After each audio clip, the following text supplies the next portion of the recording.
우리에게 주시는 하나님의 말씀 마태복음 4장 18절부터요 22절까지 말씀입니다. 신약성경 4페이지 우리 18절부터 22절 한 절씩 교독하도록 하겠습니다.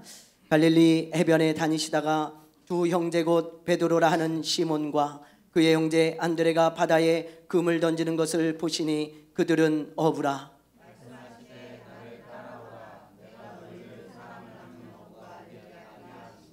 그들이 곧 그물을 버려두고 예수를 따르니라.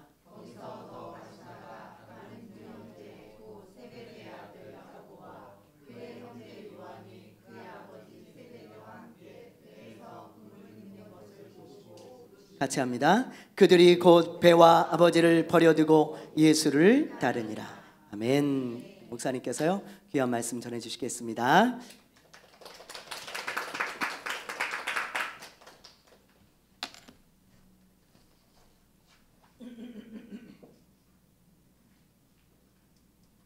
할렐루야. 아멘. 여러분들 이제 제가 이제 처음도 아니니까 여러분들이 말씀을 들을 때 저 목사님이 뭐 어떤 말씀을 하실까, 또 뭐 저 목사님 생긴 게 어떻게 생겼나 그런 거 생각하지 마시고요. 또 저도 생각 안 합니다. 저는 설교할 때 설교를 잘하려고 한 적이 없어요. 저는 그냥 하나님께 받은 말씀을 그냥 여러분들에게 그냥 전달할 뿐입니다. 그래서 여러분들 하나님께 집중하시고 이렇게 말씀 들으시면 감사하겠습니다. 예수님의 제자가 몇 명입니까? 12명이죠. 그 중에 다수의 제자가 어부였습니다. 무려 5명이나 어부 출신이었습니다. 베드로와 안드레, 야고보와 요한, 그리고 빌립입니다. 야고보는 요한의 형이고 안드레는 베드로의 동생입니다. 그리고 빌립은 이들의 동료입니다. 12명 중에 5명은 거의 절반에 가까운 숫자입니다. 이런 어부들에게 예수님은 뭐라고 말씀하시냐 그러면 나를 따라오라. 내가 너희를 사람을 낚는 어부가 되게 하리라. 이렇게 말씀을 하십니다. 그 말을 듣고 그 고기잡이 하던 어부들이 예수님을 따라 나서게 되는 것입니다. 여기서는 우리가 굉장히 놀라운 사실을 발견하게 됩니다. 예수님이요 그렇게 약속하지 않으셨어요. 나를 따라오라. 그러면 내가 너희를 굉장히 부유하게 해주겠다. 돈을 많이 벌게 해주겠다. 예수님이 그렇게 말씀하지 않으셨습니다. 또 너희가 나를 따라오면 너희들의 삶이 편안하게 될 것이다. 그런 삶을 살게 해주겠다. 그렇게 약속하지 않으셨어요. 또 예수님은 나를 따라와라. 그러면 너희가 모든 질병에서 해방되고 건강하게 될 것이다. 그렇게 또 약속하지 않으셨습니다. 예수님은 뭐라 그러시냐 하면 나를 따라오너라. 그러면 내가 너희로 사람을 낚는 어부가 되게 하리라. 주님이 그렇게 약속해 주신 것입니다. 고기 잡던 어부들은 예수님의 그 말을 듣고 사람을 낚는 어부라는 말이 그들의 마음에 꽂혔습니다. 그래서 예수님을 따라 나서게 된 것입니다. 마태복음 4장 18절 19절입니다. 우리 같이 읽겠습니다. 갈릴리 해변에 다니시다가 두 형제 곧 베드로라 하는 시몬과 그의 형제 안드레가 바다에 그물 던지는 것을 보시니 그들은 어부라. 말씀하시되 나를 따라오라. 내가 너희를 사람을 낚는 어부가 되게 하리라 하시니. 아멘. 그 다음 화면 보여주세요. 예수님이 이렇게 실제로 고기를 잡는 저 어부들을 향해서 예수님이 하시는 말씀입니다. 이건 얼마나 놀라운 말씀인지 모르겠습니다. 여러분 실제로 저 상황이 됐다고 한번 생각해 보세요. 여러분들이 고기 잡는 어부라는 직업을 갖고 있었어요. 그런데 예수님이 어느 날 나타나셔가지고 이 말씀을 하시는 거예요. 이건 무슨 말입니까? 저 어부들은 저렇게 물고기를 잡아서 생계를 이어가고 있었습니다. 그래서 뭐 먹고 사는 데는 큰 지장이 없었어요. 그렇지만 그들의 삶은 다람쥐 쳇바퀴 돌듯이 계속 그런 삶만 살아가는 거예요. 무의미한 삶을 사는 것 같았습니다. 저런 어부들을 향해서 예수님이 그러시는 거예요. 너희들 그렇게 살지 말고 나를 따라오라. 그러면 내가 어떤 사람으로 만들어주냐 그러면 사람을 낚는 어부가 되게 해주겠다고 얘기를 한 거예요. 그러니까 저 어부들이 생각하기에 그렇게 되면 정말 좋겠다고 생각된 거예요. 자신의 삶이 의미가 있어지고 나도 뭔가 보람된 일을 할 수 있는 그런 사람이 될 수 있겠구나. 그렇게 생각하게 된 것입니다. 예수님의 이 말씀은 어부라는 직업을 가진 사람들에게 뭐라고 말씀하냐 그러면 너희들을 완전히 다른 직업을 가진 그런 사람으로 바꾸어 주겠다는 그런 말씀이라고 할 수가 있습니다. 완전히 180도 다른 그런 직업을 갖게 해주겠다는 거죠.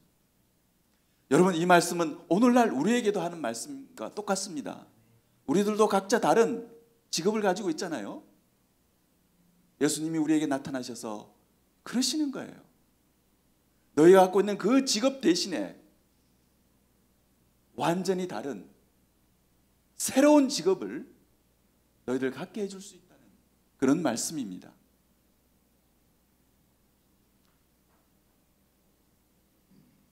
그 당시에 어부는 특별한 직업이 아니었습니다. 그냥 평범한 그런 직업이었습니다. 화면 한번 보여주세요. 그 다음 화면요. 여기를 보면요.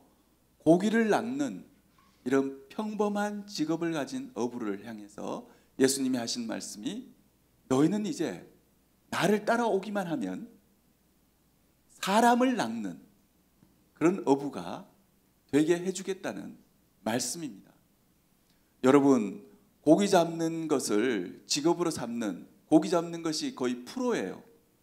그런 사람하고 그냥 아마추어 고기 잡는 사람하고 고기 잡는 것이 다르겠죠. 사람을 낚는 어부도 마찬가지입니다. 가는 곳마다 사람을 낚는 어부가 된 사람은요 어떠냐면 가는 곳마다 사람을 낚는 거예요. 놀랍지 않습니까? 사람을 낚아서요 주님께로 데려오는 그런 사람이 되게 해주겠다는 거예요. 그런 프로로 만들어주겠다는 거예요. 우리를. 고린도후서 5장 17절을 한번 보겠습니다. 같이 읽겠습니다. 그런즉 누구든지 그리스도 안에 있으면 새로운 피조물이라 이전 것은 지나갔으니 보라 새 것이 되었도다. 여러분들도 잘 알고 있는 말씀입니다. 우리가 그리스도 안에 있으면 그리스도인이 되면은 어떻게 되냐면 새로운 피조물이라 그랬어요. 이걸 영어로 보면요 New Creature라 그랬습니다. 이 말은 무슨 말이냐면 새로운 종이 된다는 거예요. 완전히 우리가 새로운 사람이 되는 거예요. 예수님이 첫 번째 이적을 행하신 것이 여러분 어디에서 행했습니까? 예, 가나 혼인잔치에서 예수님이 첫 번째 이적을 행하셨습니다. 우리 사진 한번 보여주세요. 예, 예수님이 혼인잔치에 갔습니다. 갔는데 포도주가 다 떨어진 거예요. 그 당시에는 이게 큰일 날 일이었습니다. 그럴 때 예수님이 어떻게 했냐 하면 물을 가지고, 이 통 속에 물이 들어 있었어요. 그 물을 아주 질 좋은 포도주로, 와인으로 바꿔주신 것입니다. 이것이 예수님의 첫 번째로 행하신 기적입니다. 저는 이걸 생각할 때 늘 하나님께 감사합니다. 왜냐하면 제가 화학을 공부했거든요. 그런데 예수님이 첫 번째 기적을 화학으로 이루신 거예요. 여러분, 물은 여러분도 알다시피 H2O라는 화학식을 가지고 있습니다. 그것이 포도주로 변하면요, 포도주는 에탄올입니다. 와인이라 그러죠. 그래서 완전히 다른 화학 물질이 되는 겁니다. 이렇게 예수를 믿는다는 것은요, 우리가 완전히 달라지는 것을 의미해요. 그냥 조금 변화가 일어나는 게 아니에요. 예수님이 그걸 보여주시기 위해서 물로 포도주를 만드신 거예요. 다음번 영상 보여주세요. 우리가 과학 시간에 변화가 일어날 때 변화가 두 가지 종류가 있다고 배우게 됩니다. 첫 번째는 물리적 변화예요. 두 번째는 화학적 변화입니다. 물리적 변화는 뭐냐 그러면요, 성질은 바뀌지 않고 형태나 모양이 변화되는 걸 얘기합니다. 나무를 잘라서 톱밥을 만들었어요. 여러분, 나무가 톱밥이 된 거 얼마나 큰 변화가 일어났어요. 그러나 그것은 물리적 변화예요. 그 다음에 물이 증발해서 수증기가 됩니다. 우리가 얼핏 보기에는 완전히 달라진 것 같죠. 그러나 그 본질은 달라지지 않았어요. 그런데 화학적 변화는 어떤 게 화학적 변화냐면 성질이 변해서 완전히 새로운 물질이 되는 것을 화학적 변화라고 합니다.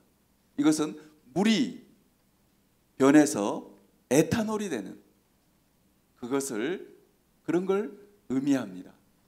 여러분, 물과 포도주와 얼마나 차이가 나냐 하면 화학에서 이렇게 화학적 성질이 변했다는 것은 끓는 점과 어는 점의 차이가 납니다. 물은 100도씨에서 끓지만 에탄올은 78도씨에서 끓게 됩니다.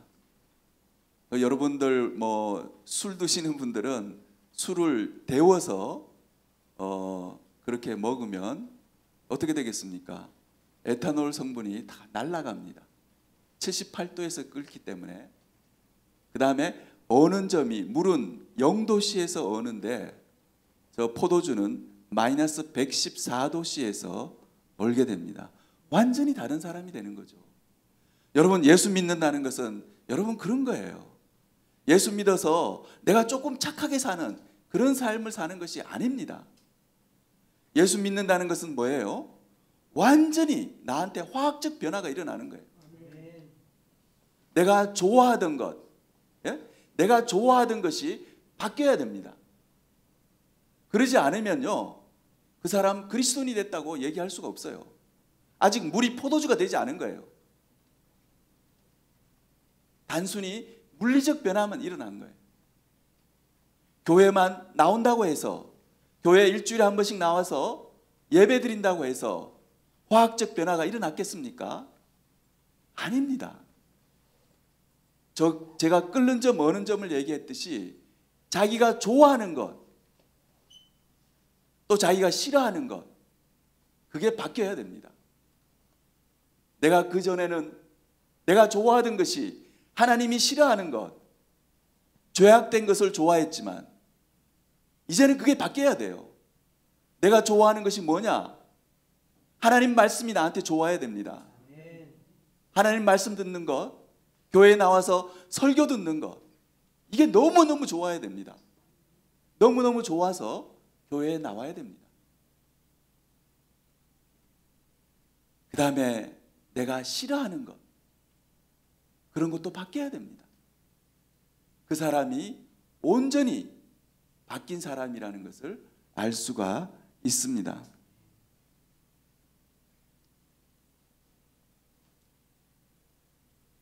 예수님은 이렇게 약속을 하셨어요.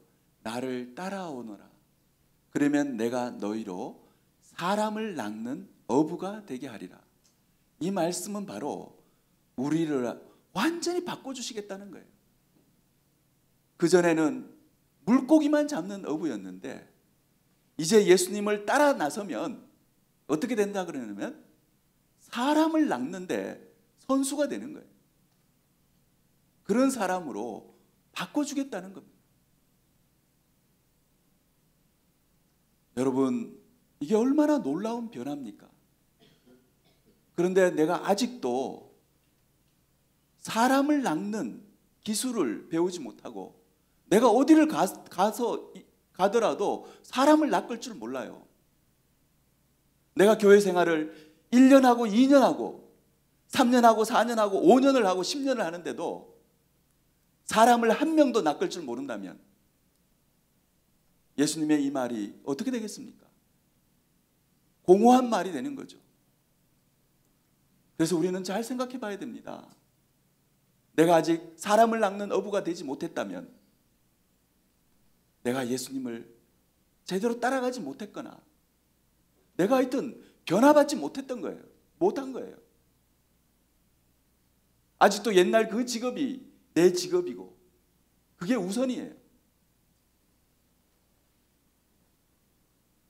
주님을 우리가 온전히 따라가면요, 어떤 일이 벌어지냐 그러면 내가 가는 곳마다 내가 전도하게 되는 거예요.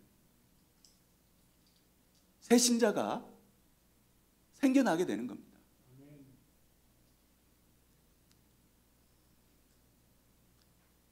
예수님이 불렀을 때 따라왔던 제자들, 그 어부들을 한번 생각해 보세요. 여러분, 예수님은 집도 없고 절도 없었습니다. 예수님 가진 거 하나도 없었잖아요. 공중에 새도 보금자리가 있지만 예수님이 하신 말씀이에요. 나는 거처할 곳이 없다는 거예요. 오늘날로 얘기하면 예수님은요 13평짜리 아파트도 하나 없었습니다. 그런 예수님이 여러분들한테 나타나서 나를 따라오면 내가 너희를 사람을 낚는 어부가 되게 해주겠다고 그러는데 여러분 따라 나설 수 있겠습니까? 따라 나서는 사람은 어떤 사람이냐 그러면 사람을 낚는 어부라는 그 말이 너무나 멋지게 들려야 돼요. 정말 그런 삶을 살고 싶다. 나도 이 물고기나 잡는 이런 어부가 아니라 그것보다 몇천 배 귀한 사람을 낚을 줄 아는 그런 어부로서의 삶을 살고 싶다. 살아야겠다. 그런 마음이 들어야지만 그 아무것도 가진 것 없는 오늘 밤 어디 가서 살지도 몰라요. 예수님 따라가면. 그렇지 않겠습니까? 그런 예수님을 따라 나설 수가 있게 되는 거예요. 여러분, 저는 오늘 이 말씀을 전하면서 여러분들의 마음 가운데 주님, 정말 저도 사람을 낚는 어부로서의 삶을 살고 싶습니다. 주님 그렇게 해주세요. 그런 시간이 됐으면 좋겠습니다.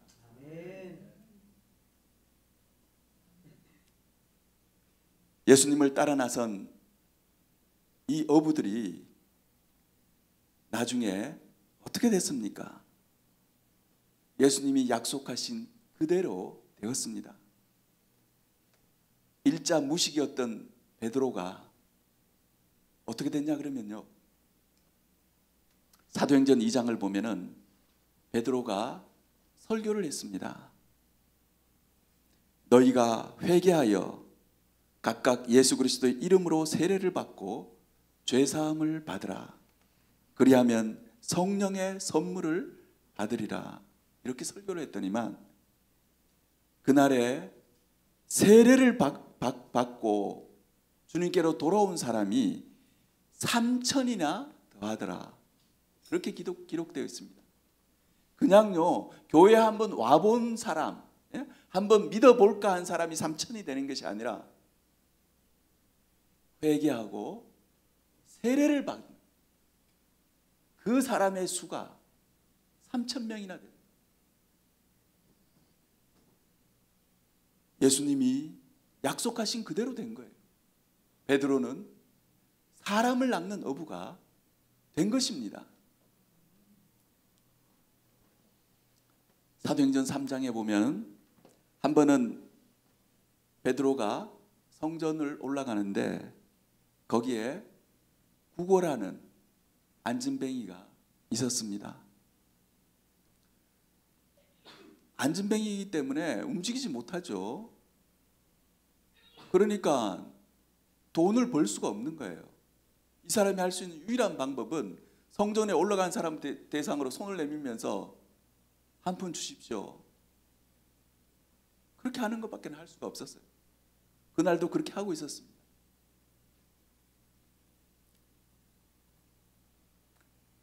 베드로가 뭐라 그랬습니까? 은과 금은 내가 가진 게 없지만, 그 사람이 지금 돈을 달라는 거 아니에요. 내가 나한테 줄 돈은 없지만 은과 금은 내게 없거니와 내게 있는 이것을 내게 주노니 나사렛 예수의 이름으로 일어나 걸으라. 나사렛 예수 그리스도를 그에게 전파한 겁니다. 그리고 그 사람은, 앉아있는 사람은 돈을 원했지만 돈보다 더 귀한 것 뭡니까? 안진뱅이가 일어나는 그 놀라운 선물을 줄 수가 있었던 것입니다. 사람을 낚는 어부가 된다는 것은 무엇을 의미합니까? 바로 이것을 의미합니다. 사람들에게 돈을 주는 것이 아니에요. 돈보다 몇천 배, 몇만 배 더 귀한 예수 그리스도를 그에게 주는 겁니다. 그러면 그가 그 앉은 자리에서 일어날 수가 있는 거예요.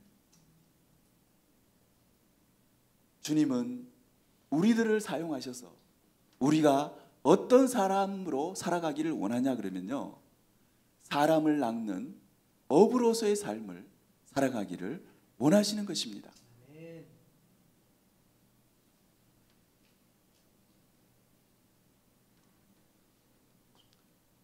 저희 교회가 이제 이전을 계획하고 있습니다. 교회 이전을 앞두고 우리의 마음에도 무엇보다도 이렇게 사람을 낚는 어부가 되고자 하는 그런 열망이 있어야 합니다. 하나님께서 왜 우리를 새로운 곳으로 이전하게 하시겠습니까?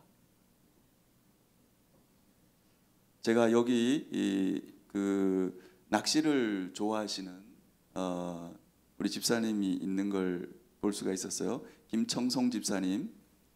낚시를 좋아하시는 분들은 그 물고기들이 낚시가 잘 되는 곳, 물고기들이 몰려 있는 곳이겠죠. 이렇게 그늘지고 깊이도 적당하고 그런 곳을 찾아갑니다. 여기서부터 뭐 춘천도 뭐 몇 번씩이나 가고 그러신다 그러더라고요. 저희가 이전할 월드타워 18차는 물고기가 많은 곳입니다. 영혼들이요 득실해요. 제가 얘기 들으니까, 제가 일요일 있잖아요, 주일날, 일요일 날은 거기 주차가 좀 편하지 않을까 하고 제가 물어봤어요. 그러니까 대답은 뭐냐면 노입니다. 노. 아니래요. 일요일 날도 득실한 거예요, 사람들이. 왜 그렇겠습니까? 그 병원들이 입원실을 운영하기 때문에 입원 환자들이 계속 거기 있잖아요. 그리고 거기에는 거기 병원이 한두 개가 있는 게 아니에요. 재활의학과 또 크게 들어옵니다. 그리고 치과도 크게 들어오고, 그곳에는요 물고기들이 많습니다. 영혼들이 많아요. 그리고 또 낚시가 잘 되는 곳은 어떻습니까? 물고기들이, 배가 고픈 물고기들이 많아야 됩니다. 그래야 낚시가 잘 되겠죠. 그곳에는요 배가 고픈 그런 영혼들이 많이 있습니다. 몸이 아파서 힘들어하고 각종 어려움을 겪는 그런 영혼들이 바로 배가 고픈 물고기가 아니겠습니까? 하나님이 우리 교회를 그런 곳으로 인도해 가시는 거예요. 우리는 어떤 준비를 해야 되겠습니까? 이제 사람을 낚는 어부가 될 준비를 해야 됩니다. 그렇지 않으면 우리가 교회를 이전하는 것이 무슨 의미가 있겠습니까? 목사님이 이렇게 애를 쓰고 그렇게 열심히 가지만 만약에 우리 교회 교인들 모두가 정말 이런 마음에 이렇게 딱 사무쳐야 돼요. 내가 이제 저쪽으로 가면 나도 주중에도 내가 시간을 내 가지고요 거기 와서 물고기를 잡는 거예요. 사람들을 만나고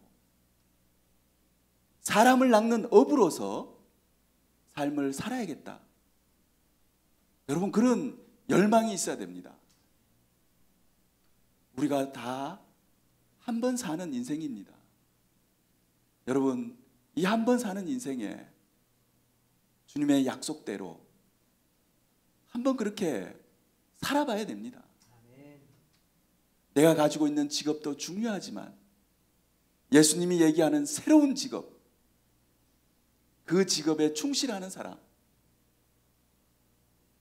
그런 사람으로서 한번 살아봐야겠다. 여러분, 그런 마음을 가지는 것이 중요합니다.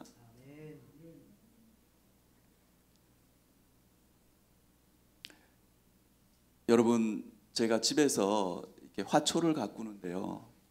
화초가 건강한지 안 한지를 알 수 있는 방법이 있습니다. 아무리 키가 크고 뭐 이렇게 해도 소용없어요.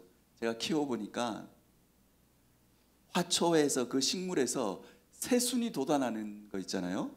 새순이 돋아나는 그 식물은 건강한 식물입니다. 여러분, 교회도 마찬가지입니다.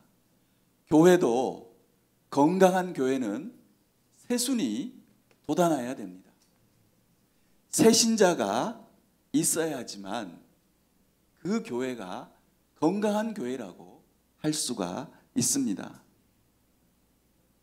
여러분, 교회에 정말 자기 삶이 변화를 받고 주님을 정말 사랑하는 그런 새신자, 믿지 않던 영혼이 이 교회에 와서 변화돼 가지고 새신자가 된 사람, 그런 사람 한 사람만 있으면요 어떻게 되겠습니까? 교회 전체 분위기가 바뀝니다. 놀랍게 바뀌어요. 부르는 찬양이 달라지고요, 기도 소리가 달라지고요, 교회에 활력이 넘치게 됩니다. 그런데 아무리 다른 걸 다 열심히 해도 새신자가 없어요.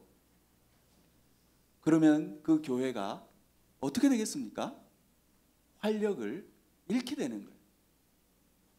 건강한 교회가 될 수가 없습니다.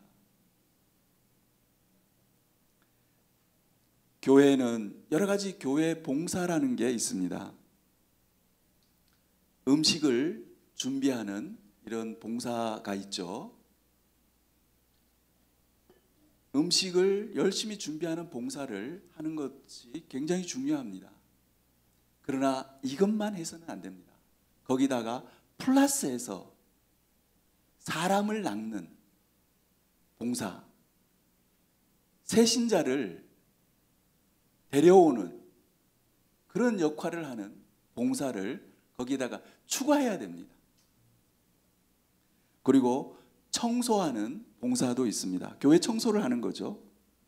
또 음악이나 악기로 교회에 봉사하시는 분들이 있습니다. 굉장히 귀한 일이에요. 그러나 그것만 해서는 안 됩니다. 거기에다가 플러스해서 뭘 해야 되겠습니까? 새신자를 데려오는 그런 봉사를 해야 됩니다. 여러분, 제가 이렇게 얘기하면 여러분들 엄청 부담을 가지실 거예요.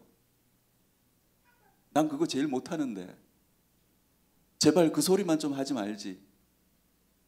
여러분, 그게 아닙니다. 여러분, 이제는 여러분 그렇게 하지 마세요. 우리는 이제 주님이 약속하신 그 약속을 믿고, 여러분, 주님 저를 사람을 낚는 어부가 되게 해주세요. 그렇게 해야 됩니다.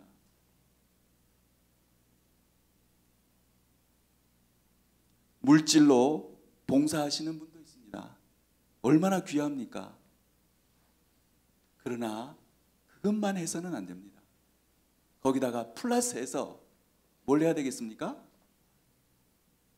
새신자를 데려오는 그런 역할을 감당해야 됩니다. 예수님이 말씀하신 대로 집도 절도 없는 예수님이 약속을 해주셨어요. 나를 따라오너라. 나를 따라오면 예수님이 그렇게 만들어 주신다는 거예요. 우리가 노력해서 되는 게 아니에요. 예수님을 따라가면 예수님이 그렇게 우리를 준비시키시고 그렇게 만들어 주시는 거예요. 한참 지나고 나면 우리가 발견을 하게 돼요. 내가 사람을 낚을 줄 아는 사람이 되었네. 그리고 가는 곳마다 사람의 열매가 생기는 겁니다. 그런 사람이 돼야 돼요. 전도도요, 열심히는 하는데 열매가 하나도 없어요. 그러면 여러분 팡져서 못합니다. 하나님이 역사하셔서 전도의 열매가 생기는 사람이 돼야 돼요. 그래야지 그가 사람을 낚는 어부의 프로가 되는 거죠. 계속 아마추어처럼 돌아다니기만 하면서 열매가 없는 거예요. 그러면 안 됩니다.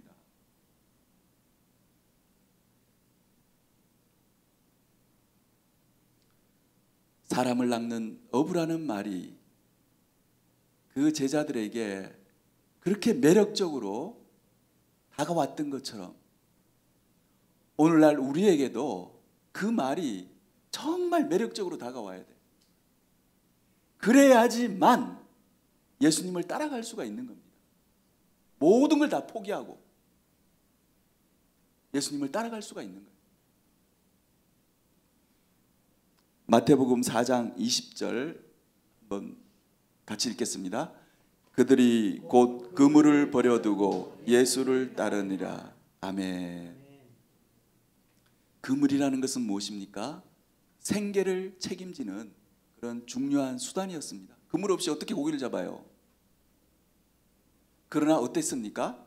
그들이 곧 즉시로 그 귀한 그물을, 그 생계 수단을 버려두고 예수님을 따라간 거예요. 왜 그렇겠습니까? 사람을 낚는 어부라는 그게 너무 좋아 보였기 때문에, 너무 멋지게 보이고, 그게 바로 내가 살아갈 수 있는 삶이다. 그렇게 생각한 거예요. 그게 예수님을 따라가는 게 유일한 길이다. 한 번은 예수님이 어떤 말을 했냐 하면 내가 곧 길이요 그렇게 얘기했습니다. I am the way. The way라는 것은 유일한 길이라는 거예요. 제가 지난 시간에 우리 집사람한테 목욕탕을 소개할 때 그 아줌마가 여기가 최고예요. 여기밖에 없어요. 그렇게 얘기하니까 그 말이 우리 집사람 마음에 팍 박힌 거예요. 여러분들도 마찬가지입니다. 예수님도 있고 뭐 다른 것도 있고 다른 것도 있고 그렇게 얘기해서는 안 됩니다. 예수님이 유일한 길이에요. 여러분 이 길밖에 없습니다. 여러분 그렇게 얘기해야 됩니다. 내가 경험해보고 내가 살아보니까 예수님이 유일한 길입니다. 그래야지만 저런 일이 일어나는 거예요. 그물을 버려두고 예수님을 따라갔던 것입니다. 마태복음 4장 22절 같이 읽겠습니다. 그들이 곧 배와 아버지를 버려두고 예수를 따르니라. 여기서도 또 다른 두 사람이 곧 이번에는 배와 아버지를 버려두고 이렇게 됐습니다. 여러분 아까는 그물을 버려뒀죠. 그물이 싸겠습니까? 배가 싸겠습니까? 배가 더 비싸죠. 훨씬 더 크고 훨씬 더 비싼 겁니다. 그물하고는 상대가 안 돼요. 그 배를 버려두고 또 아버지를 버려두고 이거는 그 마태복음 18절에 보면 시몬과 그의 형제 안드레가 바다에 그물 던지시는 것을 보시고 이렇게 되었죠. 그 다음에 이 아버지가 같이 있었어요. 21절을 보면 야고보와 요한이 아버지와 함께 배에서 그물 깁는 것을 보시고 이렇게 돼서 아버지와 같이 일하고 있었기 때문에 배와 아버지를 버려두고 갔다 이런 얘기입니다. 이 말은 가족 관계, 가족보다도 주님 따라가는 것을 더 소중히 여겼다. 나의 가족보다도 사람을 낚는 어부가 되는 일이 더 중요하다는 거예요. 예수님을 따라가서 별 볼 일 없는 나도 사람을 낚는 어부가 될 수 있겠구나. 그렇게 생각했기 때문에 배와 아버지를 버려두고 간 거예요. 여러분 제가 아무리 이렇게 얘기해도 여러분들의 눈에 또 여러분들의 생각에 사람을 낚는 어부 그거 뭐 별로네. 나는 뭐 그거 뭐 대단하다고 생각하지 않아. 여러분 그렇게 하면요 절대 그런 일이 일어날 수가 없습니다. 이게 이런 헌신이 일어날 수가 없죠. 그러면 안 됩니다, 여러분. 나도 사람을 낚는 어부가 한번 돼보고 싶다. 돼야겠다. 어떤 희생이 있더라도 내가 이번에 우리 교회가 이전에 가면 거기서 내가 사람 낚는 어부가 돼봐야 되겠다. 그런 간절한 열망이 있어야 됩니다. 그것 없이는요 아무 일도 안 일어납니다. 그러면 안 되겠죠. 오늘 주님은 우리에게 그걸 말씀해 주시는 거예요. 나를 따라오너라. 내가 너희로 사람을 낚는 어부가 되게 하겠다.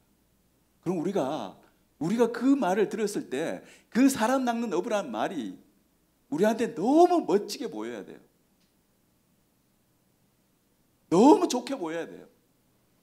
아, 주님 알겠습니다. 주님 나를 그렇게만 만들어 주시면 내가 뭐든지 다 하겠습니다.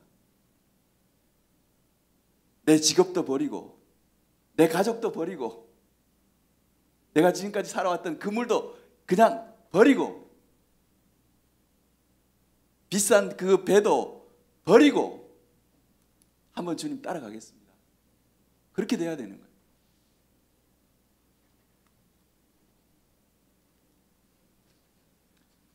이런 물고기를 잡던 어부들이 예수님의 부름에 즉시로 응답할 수 있었던 것은 하나님이 미리 그들의 마음을 준비시켜 주셨기 때문입니다. 마음을 미리 준비시켜 주셨어요. 하나님께서 어쩌면 여러분들의 마음도 오늘 여기 오기 전에 미리 준비시켜 주셨는지 모릅니다. 그런 간절한 열망이 있도록 하나님이 준비를 시켜 주시는 거예요. 창세기 22장을 보면 아브라함이 이삭을 바치는 장면이 나옵니다. 노년에 얻은 귀한 아들을 하나님이 바치라고 해서 그 아들을 데리고 이제 그 아들을 바치려고 데리고 갑니다. 데리고 가는데 중간에 아들이 아버지께 이렇게 묻습니다. 불과 나무는 있거니와 번제할 어린 양은 어디 있습니까? 하고 묻게 됩니다. 그러니까 아버지가 아들에게 이렇게 대답을 합니다. 내 아들아, 번제할 어린 양은 하나님이 자기를 위하여 친히 준비하시리라. 아브라함은 그걸 믿었던 거예요. 하나님은요, 이렇게 큰 일을 행하기 전에 다 준비를 해놓으신 거예요. 준비하시는 하나님이십니다. 창세기 22장 13절 14절 같이 읽겠습니다. 아브라함이 눈을 들어 살펴본즉 한 순양이 뒤에 있는데 뿔이 숯불에 걸려 있는지라. 아브라함이 가서 그 순양을 가져다가 아들을 대신하여 번제로 드렸더라. 아브라함이 그 땅 이름을 여호와 이레라 하였으므로 오늘날까지 사람들이 이르기를 여호와의 산에서 준비되리라 하더라. 아멘. 여기 보면요, 한 숫양이 있었습니다. 이것은 집에서 기르던 양이 아니고 야생 양입니다. 그리고 저 지형에서 얼마나 많이 다녔겠습니까? 그러던 순양 한 마리가 뿔이 숯불에 걸려서 꼼짝달싹을 못하는 거예요. 뿔이 걸려가지고. 어떻게 이런 일이 있을 수 있겠습니까? 하나님이 준비하신 거죠. 그렇지 않습니까, 여러분? 하나님이 틀림없이 그날 순양으로 하여금 머리가 어지럽게 만들어가지고 그냥 숯불에 그냥 그 뿔을 받게 만들어서 걸리게 만드신 거예요. 그래서 그것을 그 순양을 가져다가 번제로 드릴 수 있었습니다. 아브라함이 그걸 보고 그 땅 이름을 여호와 이레라고 했습니다. 여호와 이레라는 말은 여호와께서 준비시키신다, 준비하신다는 뜻입니다. 그 땅 이름을 여호와 이레라고 했습니다. 저는 이 말씀을 묵상하면서 월드타워 18차를 그냥 우리끼리는 여호와 이레라고 부르면 어떨까 생각을 했습니다. 하나님께서 그걸 그렇게 준비해 놓으신 거예요. 놀라우신 하나님이십니다. 하나님은 우리가 할 수 없는 일을 하라고 말씀하신 분이 아니에요. 하나님은 미리 다 준비를 해 놓으시고 그 다음에 우리를 부르시는 거예요. 아브라함이 이렇게 준비된 것을 미리 알고 간 게 아니잖아요. 출발할 때 안 게 아니에요. 나중에 보니까 하나님이 이렇게 다 준비를 해두신 것을 볼 수가 있습니다. 여러분, 아브라함과 이삭에게 하나님이 수장을 준비시켜 두셨듯이 여호와 하나님께서 우리를 위해서 준비해 두신 것들이 있습니다. 우리는 이제 그곳으로 가서 예수님의 말씀처럼 사람을 낚는 어부로서의 삶을 살아가면은 주님께서 우리들에게 많은 영혼들을 허락하실 것입니다. 교회에 새신자들을 데리고 오고 그 새신자들로 인해서 우리가 다시 힘을 얻고 주님을 찬양하고 주님을 높이고 주님이 함께 하셨습니다. 주님이 우리를 위해서 준비하셨네요. 그렇게 고백할 수 있을 것입니다. 사랑하는 성도 여러분, 여러분들 모두가 베드로처럼 사람을 낚는 업으로서 보람되게 살아가는 그런 사람이 되시기를 주님의 이름으로 축원합니다. 축원합니다. 우리 같이 우리에게 향하신 찬양 하시겠습니다.